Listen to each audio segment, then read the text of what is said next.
Dragon Age.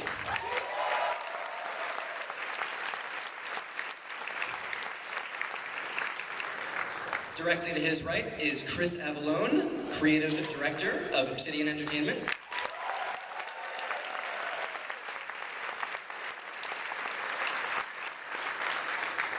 To his right is the illustrious Ken Levine, creative director of Irrational Games.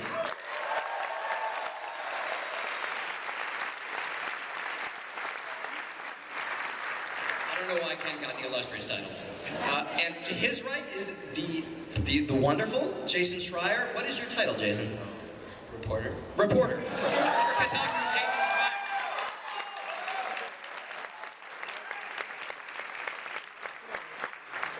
Schreier. So jumping right in, the first question I have for you, fine gentlemen, is why does narrative matter in games? What does a medium offer to storytelling that others don't, and why bother? Feel free to start wherever you'd like. Starting off on a light, just start with the chest. No big deal. That's awesome. We could probably take a whole panel just for that. I guess I'll start. Yeah, Please. I think the importance of narrative is giving the player a reason to care. I mean, any game can offer you great-looking models, great-looking levels, but it's giving the player a reason to care about the goals you're providing them in gameplay. And I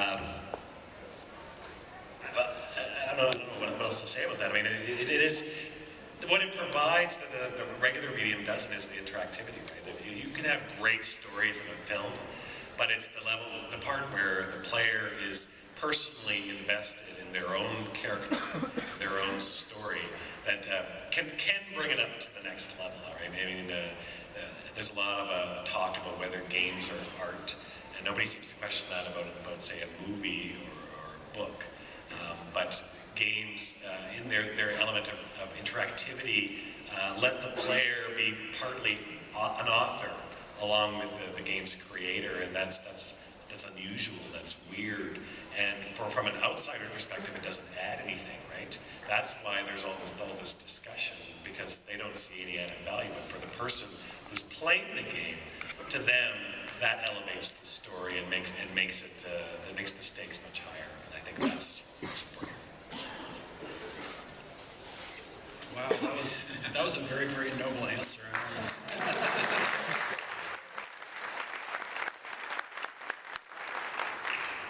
And it's really actually very unfortunate that I'm following it, because my answer will not nearly be as noble. I feel really bad. So I'm actually of the opinion that I don't know really, honestly, whether narrative matters that much to the gameplay experience. I actually am in a field where I do a lot of narrative design, but at the end of the day, I actually have players come to me and tell me that the most fun that they had with stories in our games is usually a result of the system mechanics and how they played around with those. And one particular example that comes to mind is our project director, Josh Sawyer, was playing through Fallout New Vegas for the second time. And he decided he was going to piss off both factions in the game who hated each other. And when you piss off either faction in the game, they'll send assassin squads after you, which is pretty typical for how they show reputation mechanics in games. But because he had chosen to piss off both factions, which is something we hadn't accounted for, he woke up in the middle of the Mojave Wasteland one morning to discover both assassin squads had spawned in. But rather than attack him, they launched into each other, murdered each other, and Josh, just whistling, went by and just looted all their corpses. And I could have spent like a month and a half trying to do a narrative design solution for setting up that situation. But because of the mechanics, Josh was able to have a story all of his own because of his actions in the environment. So after about 3 bottles of Jack Daniels later, it occurred to me that, maybe more of a narrative design role should just be providing a cool backdrop for the character, providing cool characters for them to sort of be a sounding board off of, and then ultimately let the systems and the players' interaction with those actually create their own story. And it was really hard for me to swallow, and I don't know if how that bodes for my career, and if I can get fired when I get back, but that's okay. So anyway, that's my answer.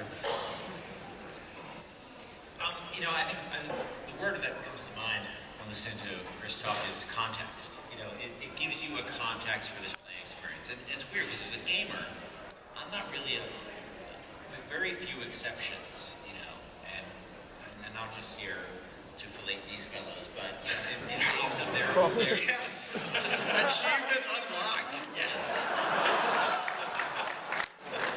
I'm gonna unlock it all over your face, Ken. It's gonna be awesome.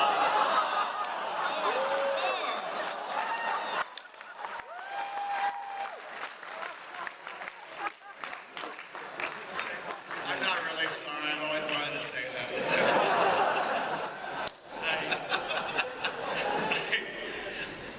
Ken, that's going to be the next Dragon Age.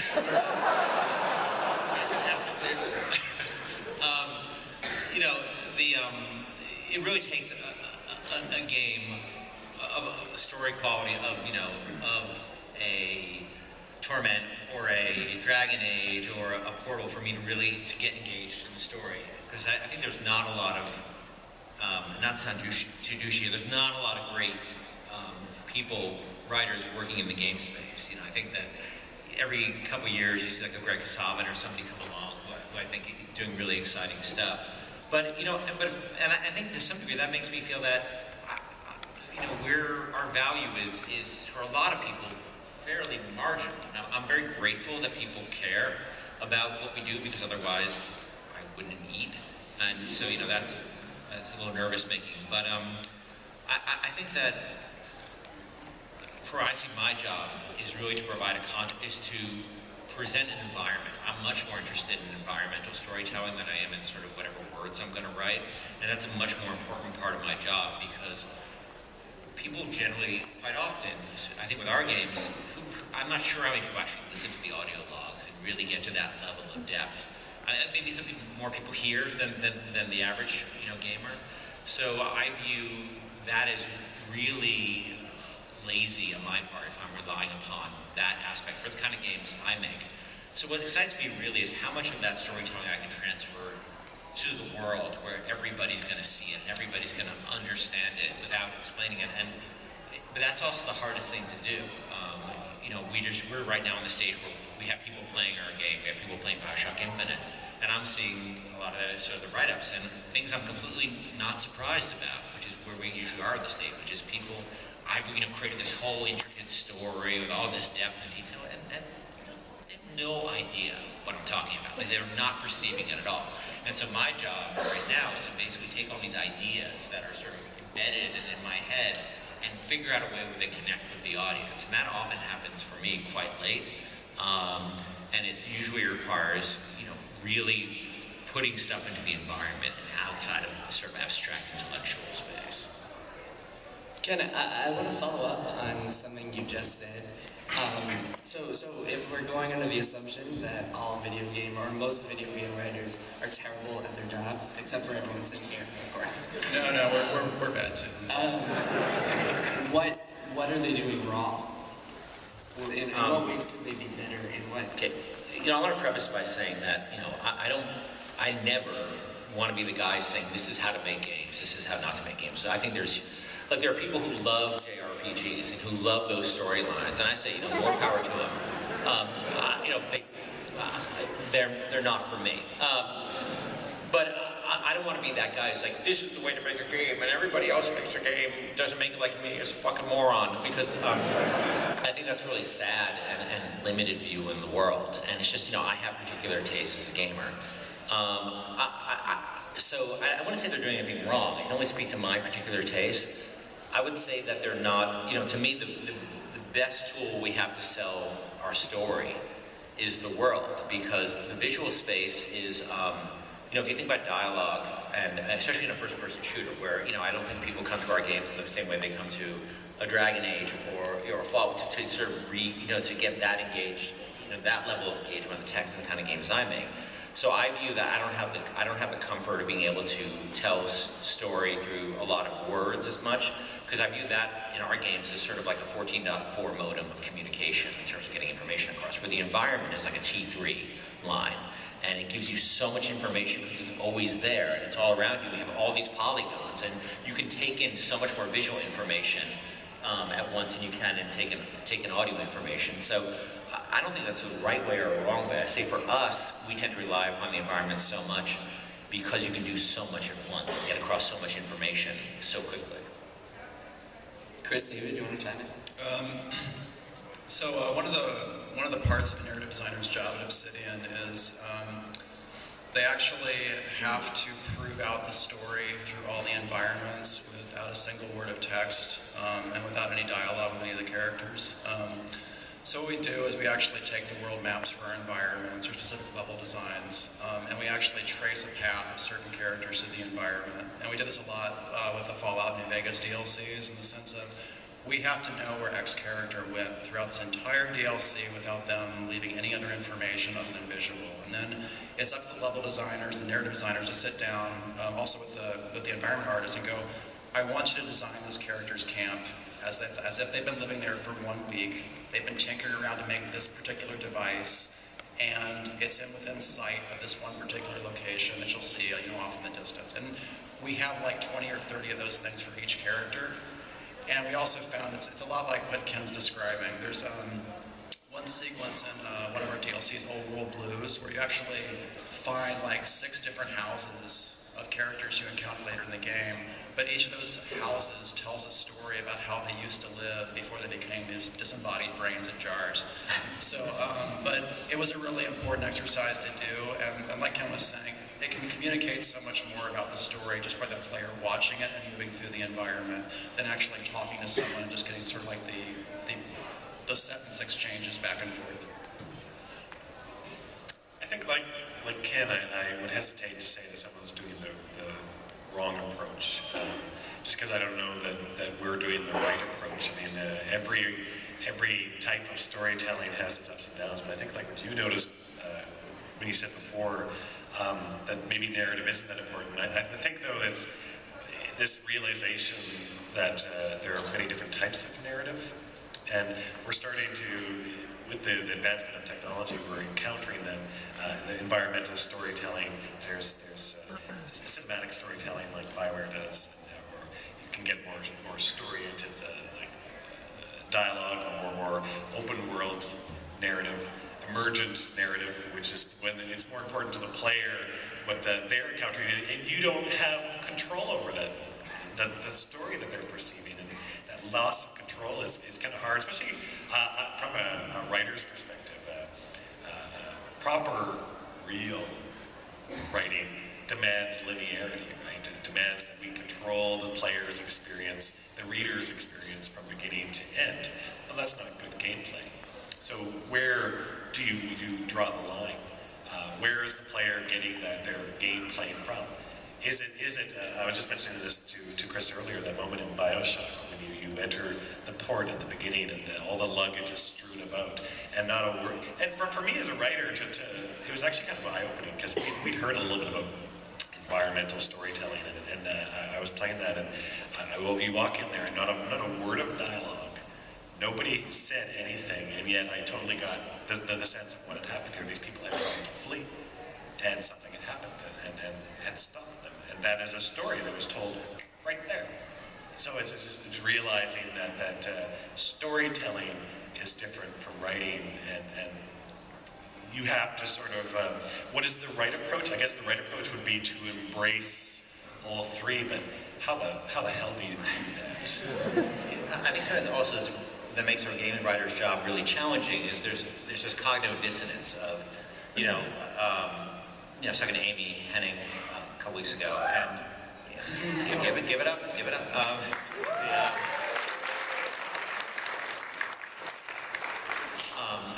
We were talking about these characters you create, whether it's Nathan Drake or Booker DeWitt, or a Commander Shepard, who are basically psychopathic mass murderers. I mean, they're killing literally hundreds or thousands of people over the course of their life, and there is no way you do that without ending up like at a Nazi farm in Argentina,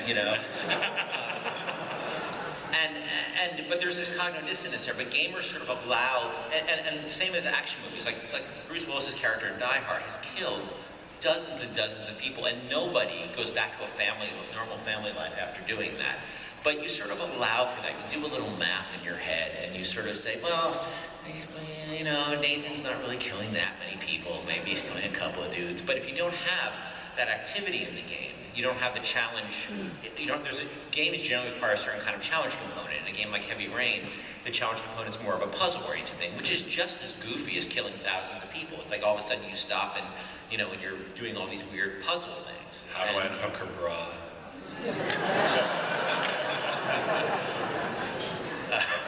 Sorry.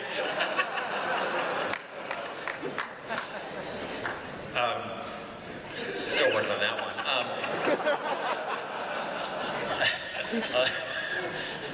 My wife nods.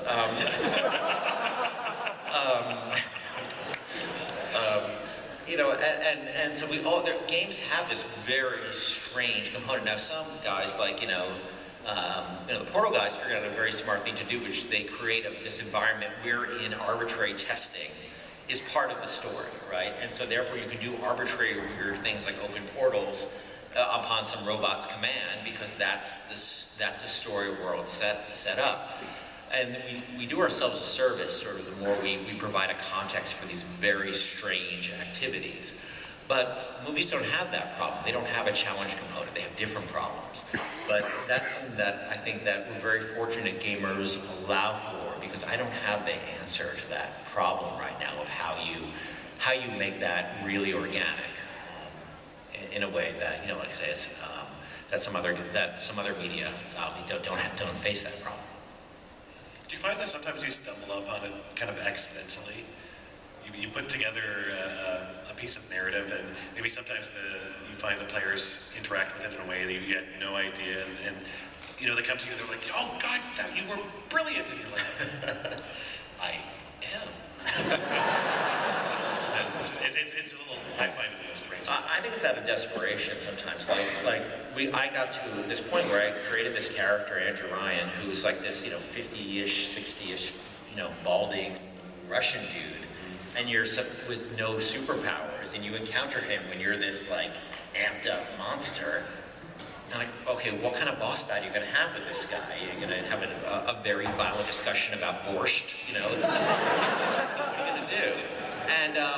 And so we sort of, you know, got stuck, and we're like, okay, well, how can we deal with this character? And then out of that desperation, you get an idea of doing something that's a little different than you had seen in a game before. But even then, I remember pitching that to the guys, and I think they were looking at me quite understandably like I was crazy, because, you know, what, you're going to conversation this guy to death? You know, it's not what you traditionally think about, you know, unless you're Captain Kirk. You know, that's not traditionally how you think of how you deal with a boss. So sometimes that desperation can lead you to new places, where if you're in a place that you're more comfortable, you tend to rely upon tropes that have existed. And that's all the time I think we deal with that, is there are tropes that you can fall back upon. And I find whenever I'm bored writing something, it's because I'm relying upon a trope. And you have to listen to that voice. I don't know how you guys feel, but I have to listen. There's a voice in your head sometimes that tells you when you're having trouble writing a scene. Usually it means you're relying upon a trope. It means you started the scene too early, which means that you've entered the scene at a point where the interesting stuff isn't happening yet, and where you really should start the scene a little bit later when the interesting stuff is happening, or the characters are unmotivated. You know, you have these two characters in a room talking about something, and you don't know what either one of them wants. And I think, you know, those are little voices that you get more experience in your head that tell you you're writing the wrong scene. I think, to speak to that point, I think that the example I'm going to use is Fallout 1, and I'm going to go back to the systems comment I made before in terms of using those systems to tell stories. I think Fallout 1 was innovative in a lot of narrative design ways. Notably, they had you know, stupid speech options if your intelligence was too low, you know, which catered back to your character build. Because they allowed you to adjust your character that way from the outset, they made it compact for the player that, you know what, we're going to honor your choices and show basically how the game reacts to you as a result of that. But what Fallout also did, which I think helped a lot of their narrative was they recognized that there were at least 3 different builds that characters could make. And one was the sort of the classic combat build. The other one was sort of like the stealth approach. But then lastly, they had speech as a viable option for getting through the game, which sort of trapped them in the sense that, well, now you have to set up these quests so that some character who we've allowed to have the speech skill at a very high level has an option to solve the game. And I am convinced that when they got to the end, they're like, how the hell do you talk down the master? Like, this guy's got a huge mutant army, and like, Jesus Christ, what would you do? But they still had to solve that problem, and I think they did it elegantly. And I think that's an issue of when you're providing certain systems and gameplay tools to the player, that can also give you narrative solutions as well. And I think Fallout 1's a great example of that.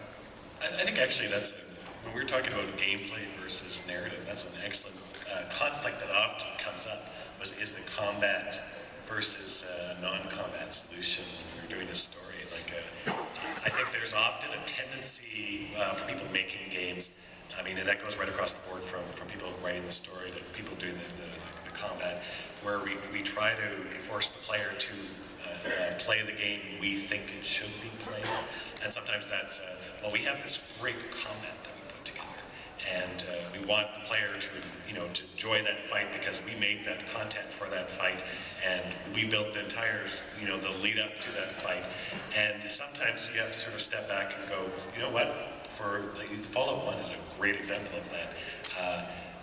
Sometimes for the player who put the points into speech and went out of their way to deliberately avoid combat, not having that combat is as much a reward to them as it would be to the combat player who actually had that fight. Yeah, and I'll speak to something else, which I actually think that you said at one point in an interview, Ken, but you got to learn as a narrative designer that it's okay if the player doesn't see everything about the narrative. Like, it's okay if they experience it in different ways because they're going to talk about it with their friends, they're going to talk about it on the forums, but ultimately that allows them to have their own individual experience, and that is extremely important for any game player. Like, I don't know, having everyone go through the exact same experience for every game, maybe something that's comfortable for other people, but I don't know, I just think having your own individual experience, especially in a role-playing game, is extremely important. It's interesting that you guys bring up the idea of those solving problems, basically, through gameplay or through narrative, and I guess I'm kind of wondering, is it the chicken and egg kind of thing, right? Like, where do you approach it from? Do you approach it from the gameplay perspective always, or are you always approaching it from the narrative perspective, or does it kind of depend, I think a lot of it depends on resources, unfortunately. Sure. Because, it's very easy to say, we would approach it from narrative perspective, right? But you probably do, right? In an ideal world. Yeah, you're a writer. Yeah, the perception sometimes that people would get is that the writers would create this story and hand it off, and that the rest of the team would take it and go, fly my pretties, and they would make it for me. But that's not how it works. We're collaborative. Gameplay is a pillar of the player experience as much as story. But we also are restricted by the resources we have available, which is time, budget, the manpower. These are just as much elements we have to play with, and sometimes you talk about the desperation element that sometimes sometimes you have compromises that sort of come together, and it's not a matter of doing what's ideal. It's working with what you have at hand and doing the best you can with that. And you need to have those different tools to work with, because sometimes if you lose that level suddenly, we don't have time to make that particular level, or did not make it as much as like the writing would have required it to be in order for it to be perfect. Okay, now what do I do? If you don't have those tools to be agile and change your narrative, then you're screwed. Well, the writer has to be probably one of the most flexible people on the team, because rewriting a scene is, compared to most things in game development, incredibly easy. Yeah, cheap. And cheap. More importantly, cheap. And sometimes you get thrown these problems that are like, well, guess what? We have to cut this level, and you've got to sort of re-engineer your entire story to make that work. And quite often, even though it's annoying, you have to say, well, I guess I'm the person to throw myself upon my sword for this because it's cheaper. And but sometimes, as I think you were implying, that good things that come out of that. Accidentally. I don't know how you guys feel, but to me, one thing I deal with all the time is that I develop stuff quite late, in the process. I'm constantly changing things. I'm constantly looking for opportunities in the game development to get ideas for stories and to take an idea that's not working great and evolve it. And that gives people that work around me, especially like executives at companies, absolute conniptions. Because I think they think that you have a story and like, here's your story, we're done, pass it on. And I think that's a recipe for trouble. If you're not open to, sensitive to, if you don't have like your, all your antenna out, looking at every aspect of the game, looking for opportunities in every combat system, in every level, in every little room, if you're not looking for opportunities there, you're really missing huge opportunities. And I think that, that sort of openness and that sort of willingness to not let the concrete settle is one of the key things, at least for me, to being a game writer. But I think that can make people very nervous, because the expectation, like if you look at a movie, well, you start with a script, because scripts are cheap to develop. But scripts, the path is very clear from starting point of story to script to, you go on to, pre-production, etc. And the writer's basically done at that point. He's sort of off the project, where in games, I don't think that's not a good way to work in games. But it also makes, I think, people who don't understand game writing, who are signing the checks, very, very nervous. I think probably the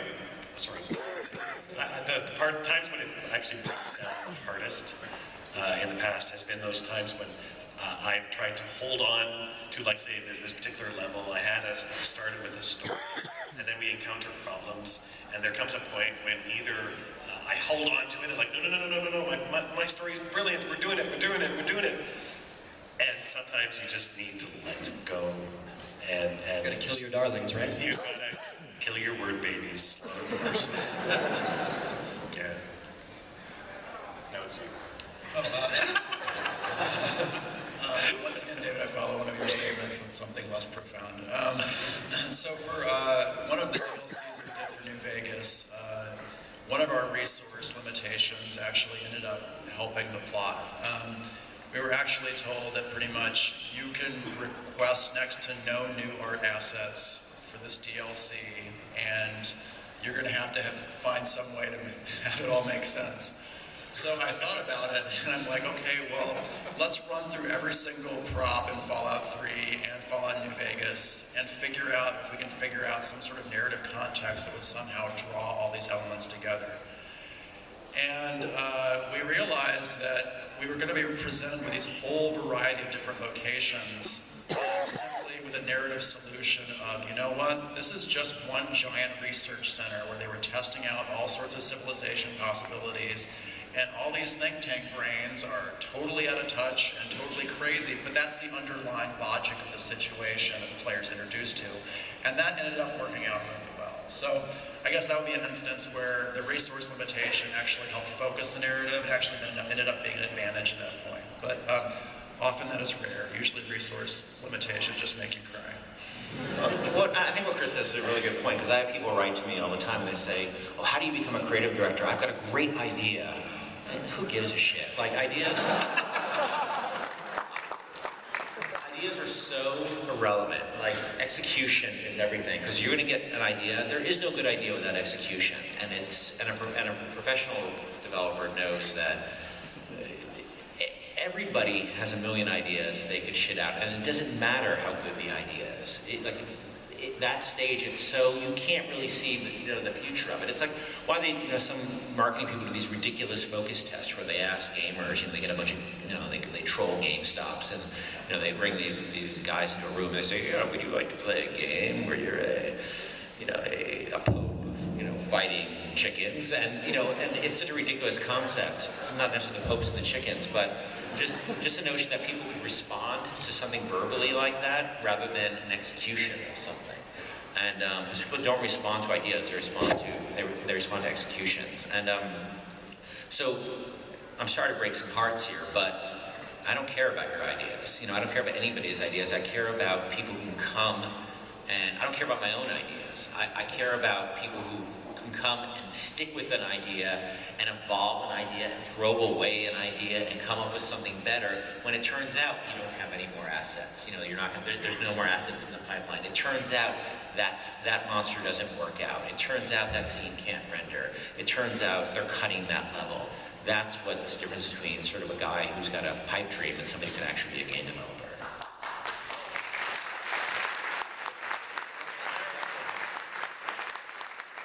Because at the beginning of a project, it's always perfect.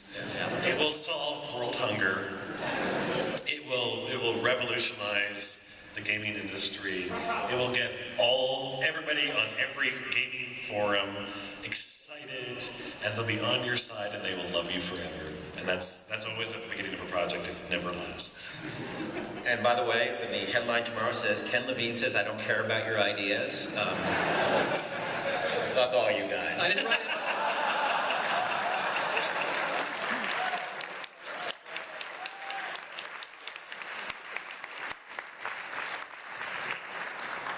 Ken Levine, fuck all you guys.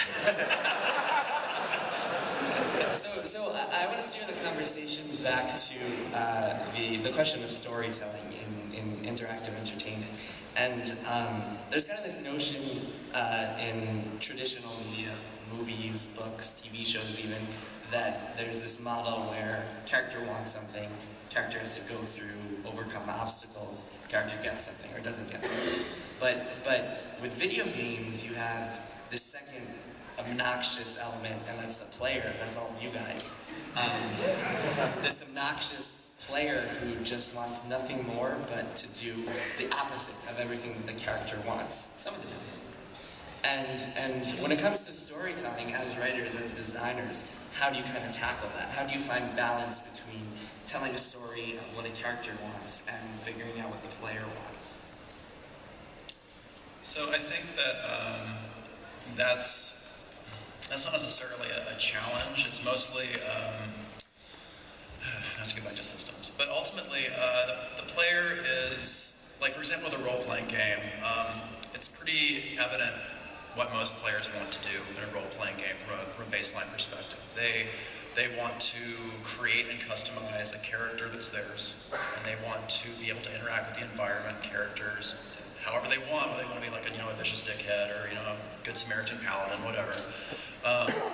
And they want the world to give them some measure of positive feedback for that. And usually they want to go through some sort of advancement system that shows that they're actually gaining power, reputation in the world, and showing that they're becoming a better character, a more powerful character as a result. I think intrinsically, when people purchase an RPG, they understand that that's the mechanic that they're going to be entering into. So it's more of, I think that you don't necessarily have to provide one single straight line goal for the player to do that. It's more of presenting several opportunities and letting the player pick and choose amongst those, and then finding a system mechanic that tracks what they're most interested in and leading them down that path. For example, doing the speech options in Fallout leads to a progressive quest channel in itself that leads towards the speech conclusion at the end of the game.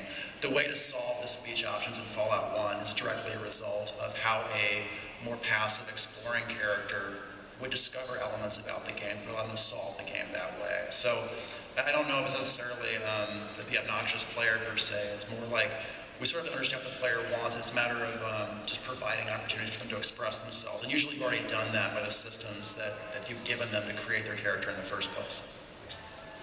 I think the player never gets to do what they want necessarily. They only get to do what we'll let them. And I think that's true for every game. So really, it's all a matter of how well the illusion is maintained. I mean, we're setting out little pieces of crumbs for them to follow. Now it depends whether we're setting them out in a straight line to lead them to something, whether, we maybe put them in strategic places around a level, or we do what Fallout did and just fire the pieces out of a cannon. But it's all a matter of maintaining that illusion, getting that buy-in from the player that yes, no, you want to do this. These are the options you have. And the difference between good games and bad games, or good narrative and bad narrative, is how good a liar the people that make the games are, right? And that's what it is. I mean, everybody knows when they're sitting down to play a game that they're only doing what you're offering them. It's whether you can get them to the point where they say, yeah, I want you to tell me what I want. You know, in the game we're making now, you know, in BioShock 1 you were sort of this cipher, in BioShock Infinite you're this character, Booker DeWitt. And something I'm really trying to be sensitive about, and you guys will have to tell me how successful we are, is that he's two people, right? And you guys have the same thing, which is he's both Booker and he's both the player. And you have to really respect the player's, well, his will is limited, right? Like you said, because it's not the real world. You know, we can't support any activity. But even more so with a character in a first-person game, I think, you have to be very careful not to sort of put too much of Booker on the player and tell the player, you're this guy. So Booker, I have to write him really carefully because he can't have that much of he can't have as much of a say as like Elizabeth, the character she's with, can have. She's a third-person AI, and she can really have her own view on the world in a way that Booker can't, because people have expectations that third parties have their different view on the world than they do. But people's expectation is, you know, like if Booker, you know, goes up and says, you know, I really hate Jews, you know, that's going to be a problem for a lot of people. You know, because they'd be like, well, I don't really hate Jews. That's kind of weird. That's a great example. No, it's not. And that could, you know, that. I really hate Jews. Oh, hi, Mom. What? You know, and so you have to be careful. Even then, obviously, that's an extreme, but there's also a line that's much more subtle, which you have to be careful about. And I'm constantly working with, like Troy, the actor playing Booker, who's really great at respecting that, because as an actor, you know, he wants to create a character. That's his natural thing. And I think it's Troy's professionalism. He's done so many games that he understands, he's also a huge gamer, that I often have to tell him what an actor doesn't want to hear, which is, give me less. And as a writer, I'm constantly telling myself, a little less, Ken, a little less. And where Elizabeth, when Courtney is playing Elizabeth, has a lot more opportunity really to fill out that role in a way that Troy can't. Yeah, we discovered that it's sort of like it's the Gordon Freeman method of actually presenting the character. Like you can't put too much expression or emotion on a character that actually ends up taking the player out of the experience. And if anything, not to bring up Fallout for the 5 billionth time, but like, so if you're playing through Fallout and you notice in the dialogue options, there's always the one sort of neutral response where, like, you know, there's not too much, you know, character in it. It's kind of like flatline. We actually have our writing standards set up at the studio so that no matter how the player is talking to someone in a Fallout game, there's always a quote-unquote Clint Eastwood response to any of the characters they get, because sometimes the players don't want your quirky option, or they don't want to be a smart ass. They don't want to be forced into choosing a particular expression for their character. So there always needs to be sort of like a neutral, flat tone response that allows the conversation to move forward without them actually having to be forced to decide something about their character that you've imposed on them. And it's really, really important to us that interactions be handled that way. It's interesting that you say that, actually, because I know that for BioWare games, we have begun an era of the voiced protagonist, right, where we do have emotions on the player character. And you're absolutely right that adds this new layer of, I guess it's almost an imposition on the player's agency, because agency is so important to maintain, and what we've discovered is it's a bit of a trade-off. We're taking agency on one side. We kind of, in order to maintain the illusion, you have to sort of provide it in different ways, and that's it. It's a little bit of a challenge, yeah. And you know, even if you look at the box cover, if you look at a lot of like Call of Duty games, you can't see the character's face generally. And I think that's a very deliberate decision, because they want you to be able to put yourself in that. But then you have sort of things in between that, like Infinite, where you will see, you know, you have seen Booker's face, and then you have, you know, Mass Effect, which is very much, or Fallout, you don't see the character's face. You know, the character's. Yeah, and Skyrim does this as well with the silhouette of the dragon, you know, Dragonborn. Like, I'm sure you guys are aware of that, but like. And then you have the shepherds, which is the next thing, and then you have the Nathan Drakes, who are like not, can't be, there's no female Nathan Drake, there's just a male one. And it's this whole spectrum, but that's a weird place to be sort of thinking, and it is something that I'm really, I don't know if I have the answers to it yet, and hopefully we're gonna fall in the right place on Infinite, but. It is a spectrum, because like you're saying, like the Nathan Drake is at one end as the completely preformed character that you're not asking for personal investment from the player, like he's not Nathan Drake, but you can still get investment from the player in the story and make them feel that Nathan Drake's story is their story, but it's getting the player to the point where they accept that and are willing to say, okay, I have bought in to that idea. It's more about, Drake's gotta be like, Shepard's got to be you, right? And to whatever degree you can, Drake's got to be likable, right? I think that's, and it's weird, like how we have to pitch these things, where you pitch them a little higher, a little lower, how much agency you have, and it is a real, I think it's one of the more challenging, for me it's been very challenging trying to figure that out. Just want to kind of switch gears a little bit. You're all seasoned vets in the game industry, and you've all made a bunch of great titles. Hoping you can each kind of speak to your colleagues and the games that they've made, and what game or games that they've worked on has struck a balance really well between narrative and gameplay for you.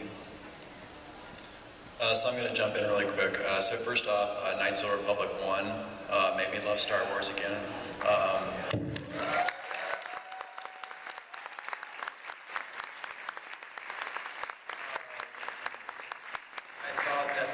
The conversation system in Knights of the Republic to sort of guide you to light side and dark side, I thought was elegant. It was simple and it completely complemented the universe that the role-playing game took place in. I thought that the way they structured the plot and introduced the characters was amazing. I got very excited playing it. It was very, very hard to put down. And I will say, as a special courtesy to David, I thought that the idea of a psychotic C-3PO as a character was absolutely great.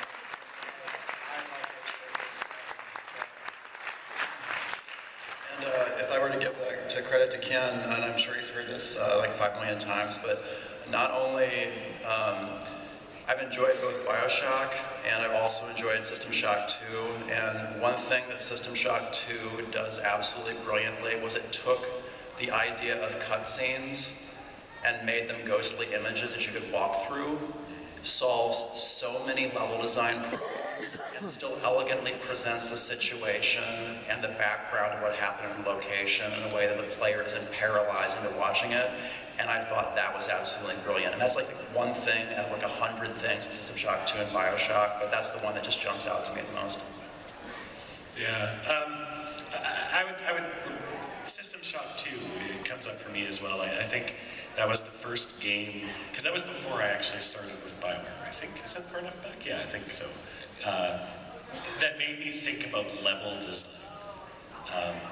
The way that it was only after I'd gone through like a level on the ship where I stopped and thought back and said, wow, that's incredible. I think I was actually guided through this level, yet through the entire thing I felt like I was finding my own way. And then it was a little bit of an eye-opener at how I'd been tricked. And yet I liked being tricked, and so that was really cool.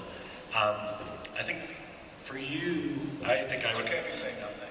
Yeah, that's all. Planescape Torment. I think...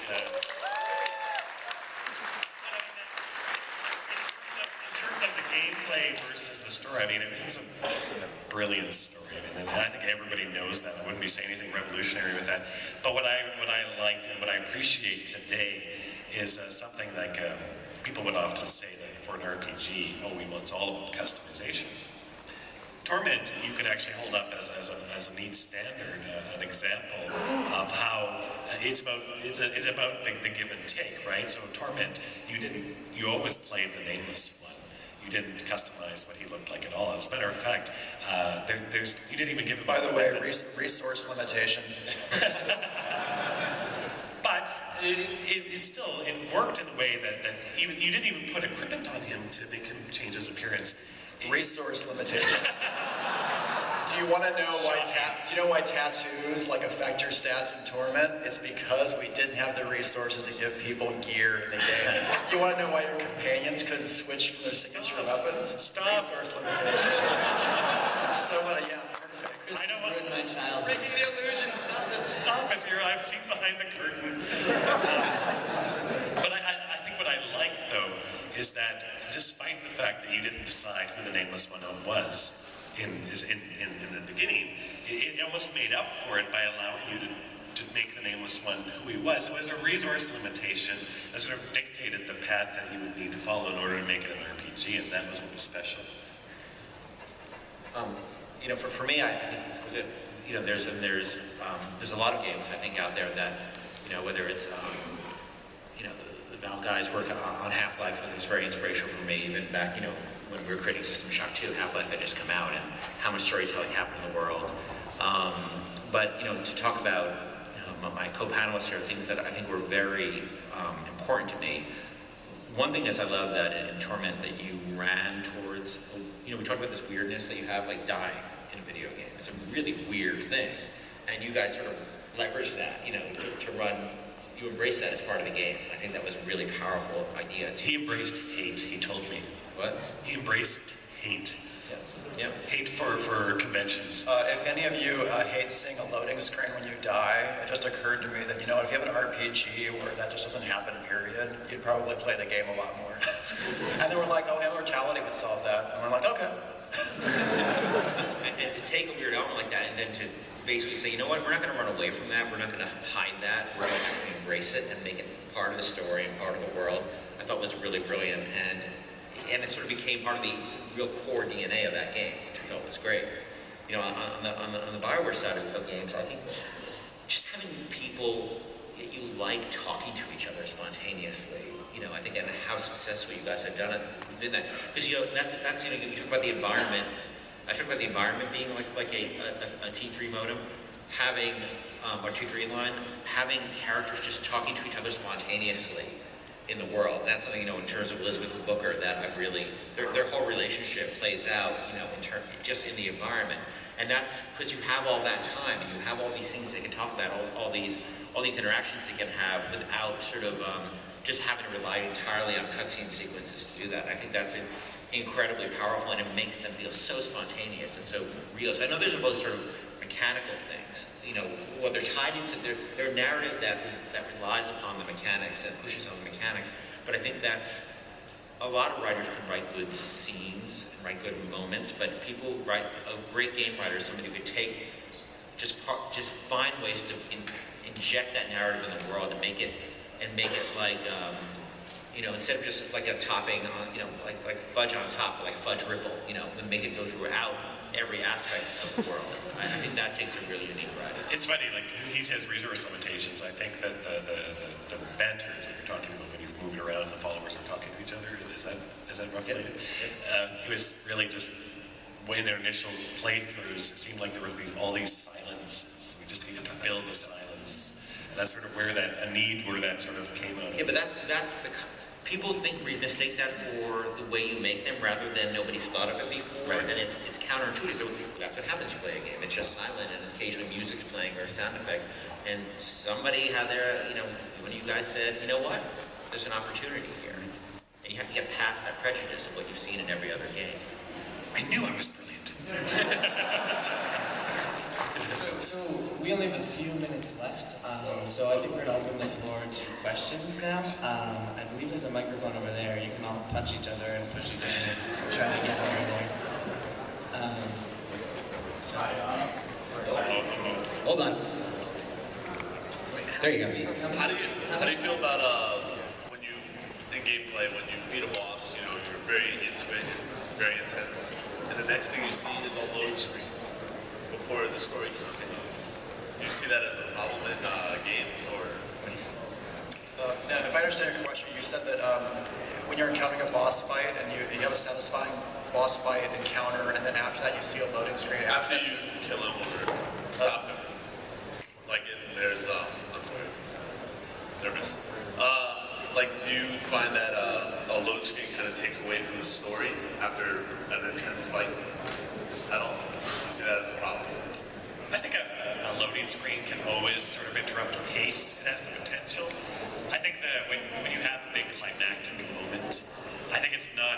a loading screen that would be the issue so much as sometimes the feeling that the story just ends, right? And what you really want after that kind of climax is a bit of denouement, and that's often it feels a little bit sometimes like you make games and everybody's just kind of spent their load. Excuse my choice of phrase. Achievement unlocked. Yeah. By the time you've gotten to the boss fight, then they forget that there's a bit of you need the cigarette after. Just so you know, I thought actually Dead Island did a really good job of this when you transition to a new area. Mortal Kombat 2, I think. I'm sorry? Mortal Kombat, from when you fight to when it goes right back to the story, is seamless. It's brilliant. Sorry. No, you shut me down. I Okay, thank you. Thank you. Hello. There's a lot of games recently trying to deal with the concept of murder and adding more weight to it, such as like Indigo Prophecy, you have to clean up, and they kind of almost get more negative attention drawn to them because they're kind of trying to make you think more about it rather than a game where you kill thousands upon thousands of people. And although it doesn't have a place in every game, like you wouldn't want Nathan Drake breaking down having an existential crisis every time you kill someone.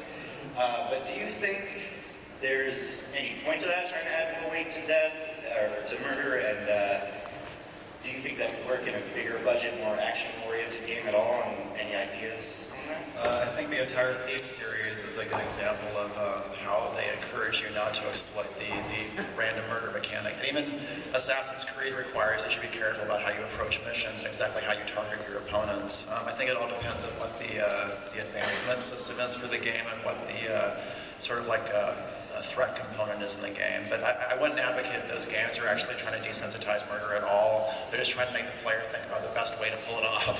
So I don't know if they're fair examples. Thank you. I think No.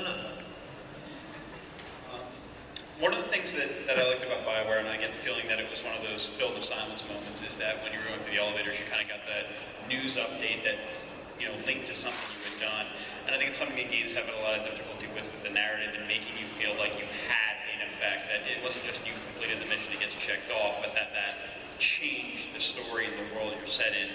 Is that something that you did deliberately try to do, or was it, one of those things where you had to fill, kind of the gap and it just wound up to have that effect on you? I'm not responsible for the elevators, just so we're clear. But having consequence, I think, is for your actions, whether it's you're hearing about it in an elevator or you're hearing characters talking about it, having meaningful consequence, having the plot actually change as a result of your decisions.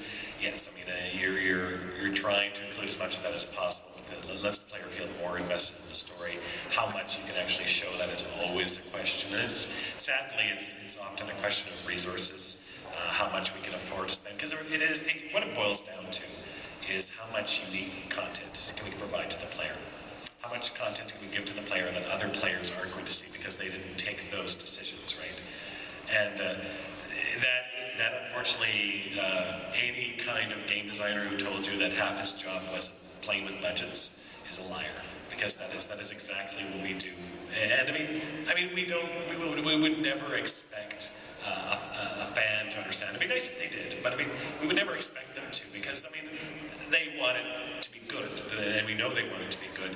But on our side, we have to make this magical formula happen, where we boil down the numbers into how much we can afford to spend on what is most important. And how do you guys deal with that?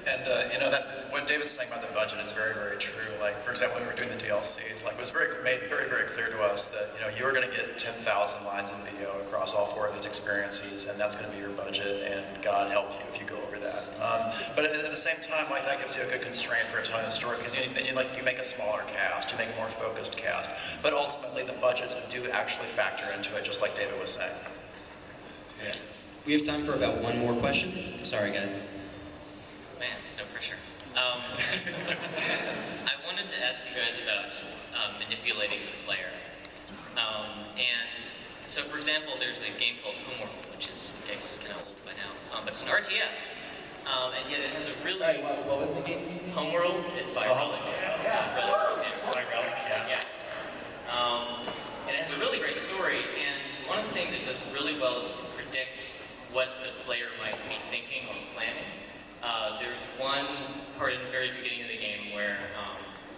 something really bad happens to you in your civilization, and there's basically an army comes and destroys everything.